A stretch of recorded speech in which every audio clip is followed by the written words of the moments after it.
한국 K-팝과 K-드라마가 이끄는 한류 열풍으로 한글에 대한 관심이 크게 늘어나면서 전 세계적으로 한국어를 배우고자 하는 사람들이 급증하고 있습니다. 인기 아이돌이 해외에서 공연을 하면 외국 팬들이 한국어로 된 노래 한 곡을 떼창하거나 한국 드라마 명대사를 줄줄 외우는 건 기본이죠. 지난해 미국 캘리포니아주 의회에서는 만장일치로 우리와 같은 10월 9일을 한글날로 제정했는데요.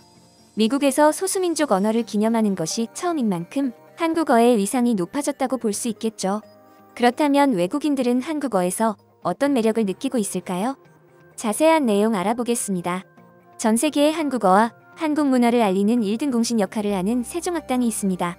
세종학당은 한류 문화의 확산과 국제결혼 증가, 한국 기업의 해외 진출이 늘어나면서 한국어 교육 수요가 급증함에 따라 정부가 법률로 정해 설립한 해외의 한국어, 한국문화 교육기관인데요.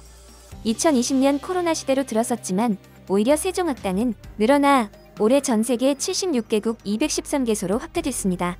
올해 신규 세종학당을 추가하는 공모에는 역대 최대인 50개국 101개 기관이 신청한 결과 올해 덴마크, 스웨덴, 아르메니아, 조지아를 포함해 30개국 34개소가 새롭게 지정된 결과입니다. 작년 전 세계에서는 7만 명이 넘는 학생들이 세종학당을 통해 한국어와 한국 문화를 배웠고 30만 명이 넘는 외국인이 국내 유학 한국 기업 취업을 위해 한국어 능력 시험에 응시했습니다. 전 세계의 한류 동호회는 1799곳이 있으며 9,900만여 명의 한류 동호인이 활동하고 있는데요. 이처럼 한국어의 위상이 높아져가는 가운데 한글날에는 SNS를 통해 수천 건의 삐뚤빼뚤 쓴 한글 손글씨 인증사진이 줄지어 올라오기도 했습니다. 인기 많은 아이돌 해외 팬들이 한글날을 기념하기 위해 한글 쓰기 인증 릴레이를 펼쳤다고 하는데요. 영어, 스페인어, 러시아어, 심지어 아랍어까지 사용자들은 저마다 쓰는 모국어는 달랐지만 한글에 대한 사랑만은 똑같다고 전했습니다. 이렇게 전 세계에서 한글 사랑이 늘어나면서 한국에만 있는 문화와 한국어가 합쳐진 대체 불가 고유명사가 세계 공용어로 자리 잡은 단어들도 생겨나고 있는데요. 그 대표적인 단어를 알아보겠습니다. 최근 영국의 공영방송 BBC는 오늘의 단어로 꼰대를 선정해서 놀라움을 주었는데요. BBC 페이스북 페이지에는 이런 사람을 알고 있나요? 라는 내용과 함께 꼰대를 소개하는 글이 올라왔습니다. 해당 글에 따르면 꼰대는 다른 사람은 늘 잘못됐고 자신만이 항상 옳다고 믿는 나이 많은 사람이라고 설명했는데요. 이 글을 보니 영국에도 꼰대는 존재하나 봅니다. 먹방은 먹는 방송의 줄임말로 최근 유튜브에서 한국의 먹방은 하나의 트렌드로 떠올랐습니다. 전 세계 유튜브 트렌드를 정리한 영상인 유튜브 리와인 2018의 먹방이라는 단어가 등장하기도 했죠. 요즘엔 유튜브에 먹방을 검색하면 세계 각국의 사람들이 올린 영상을 쉽게 볼 수 있는데요. 한국 문화와 함께 한식의 인기도 높아지면서 한국 음식을 먹고 있는 먹방 영상을 보는 것만으로도 대리만족이 될 정도라고 전해졌습니다. 과거 미국 뉴욕타임스에서는 한 재벌 일가의 특권 의식을 보도하며 갑질이라는 단어를 영어식으로 바꾸지 않고 한국어 표현 그대로 소개한 적이 있었는데요. 당시 뉴욕타임스는 일부 한국 대기업의 중심에 있는 학대 문화라는 제목의 뉴스에서 갑질을 마치 중세시대 영주처럼 기업의 오너들이 부하 직원과 하도급업자를 다루는 행위라고 정의했었습니다. 다른 영어 단어로 설명할 수 없어 갑질이란 단어를 그대로 사용한 것으로 보이는데요. 최근 재벌이라는 단어는 세계에서 권위 있는 사전 중 하나인 옥스퍼드 영어 사전에 등재되었습니다. 사전에는 한국의 대기업 형태, 특히 가족이 소유한 기업으로 소개되어 있습니다. 재벌은 여러 기업을 거느리며 막강한 재력과 거대 자본을 가진 자본가 무리를 뜻하며 어떤 이들에게는 동경의 대상이자 또 어떤 이들에게는 공공의 적으로 통하는 존재라고 합니다. 전 세계적으로 우리나라에만 존재하는 형태로 다른 단어로 대체할 수 없어 그대로 사전에 등재되었다고 하네요. 최근 한국에서도 잘 사용하지 않아 사라져가는 포대기가 해외 여러 사이트에 판매되고 있습니다. 한국 전통 스타일의 아기 운반용 도구로 긴 끈이 연결된 천을 이용해 엄마가 아기를 업을 수 있다라고 포대기를 설명하고 있는데요. 포대기를 검색하면 포대기 제작 후기와 포대기로 아기를 업고 있는 엄마들 사진이 검색될 정도입니다.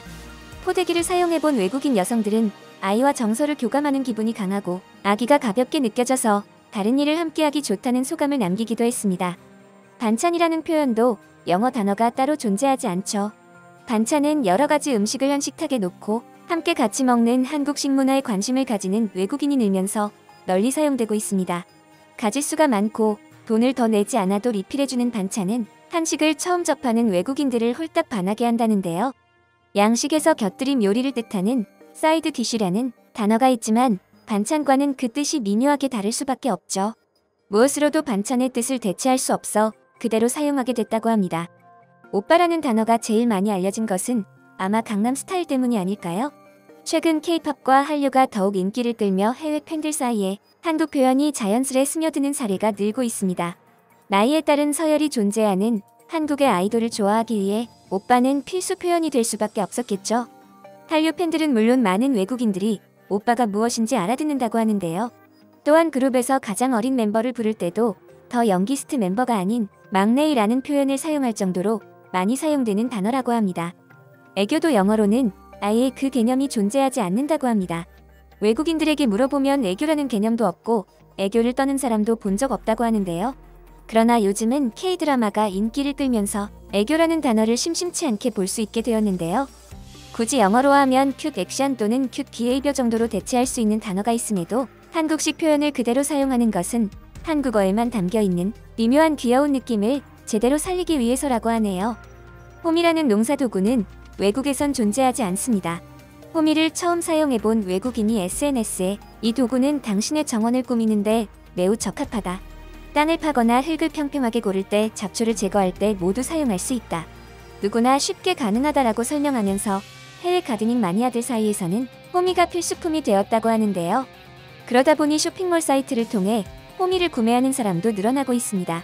한국 판매가는 2,000원 정도인데 외국에서는 무려 20달러인 약 2만원에 팔리고 있다고 하네요. 주모는 우리가 실제 본 적 없는 존재지만 해외 진출한 한국인들이 뛰어난 활약을 보일 때 흥에 취하기 위해 소환하는 단어입니다. 주로 국내에서 많이 사용하는 표현이었는데 어느새 바다 건너 해외 팬들에게까지 전파된 것인데요. 예를 들어 축구선수 손흥민이 골을 넣으면 SNS에서 주모를 찾는 외국인들을 꽤 많이 볼 수 있습니다. 한 외국인은 주모는 한국 전통술집의 주인으로 한국인들이 특별히 기쁘거나 축하하고 싶을 때 부른다 라고 친절한 설명을 남기기도 했습니다. 귀엽고 자랑스러운 한국 고유 명사들도 많지만 한국에만 있어서 부끄럽고 빨리 사라졌으면 하는 단어들도 있었는데요. 이외에도 해외 네티즌들은 SNS를 통해 좋아하는 한국어 단어들을 나누었습니다. 꽃, 이 단어는 꽃으로 만든 부케같이 보여. 불꽃, 문자 그대로 번역하면 너무 낭만적이야. 우유, 보기만 해도 소전 모양 우유 같아. 옆으로 넘어지면 아야됨. 호랑이 담배 피던 시절에. 이 말은 너무 신비하고 한국적인 느낌이 들어. 당근, 단어 자체도 귀엽지만 당연하지의 뜻으로 쓰여서 좋아해. 이제 외국인들에게 한국어는 한류의 한 종류로서 한국 문화에 더 가깝게 다가갈 취미로 즐기거나 학교에서 배우는 제2 외국어로도 사용되고 한국 기업 취업을 위해 배울 만큼 성장했습니다. 세계 젊은이들의 한국어 사랑이 일시적인 현상에 그치지 않고 새로운 문화 산업으로 이어지길 기대해봅니다. 여러분의 생각은 어떠신가요? 바쁘시겠지만 구독과 좋아요 부탁드립니다. 시청해주셔서 감사합니다.